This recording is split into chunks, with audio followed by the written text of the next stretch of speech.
মনে কয় এবাৰ হিমন্ত মামাই মুখ্যমন্ত্ৰী হ'ব।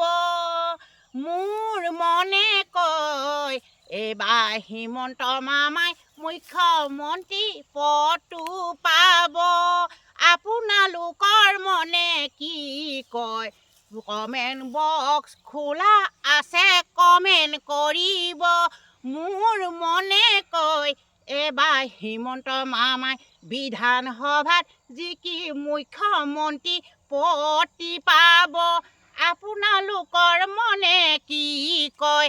কমেণ্ট বক্স খোলা আছে, কমেণ্ট কৰিব। ঐ কমেণ্ট কৰিব হেই। লোকৰ সভাত মামায়েও জিকিলে, এতিয়া বিধানসভা পাবলৈ হ'ল। কিন্তু মোৰ মনেৰে কিন্তু ইমানবোৰ বস্তু দিছে মামাই, চেনি, চাউল, আটা, দাইল, নিমখ, ইমানবোৰ বস্তু দিছে। কিন্তু মই কৈছোঁ ইমানবোৰ বস্তু দিছে আৰু অৰুণোদয় বুলি আঁচনি দিছে, কৃষকৰ বুলি আঁচনি দিছে, লাখপতি 10,000 প্ৰতি মহিলাগৰাকীক দিছে।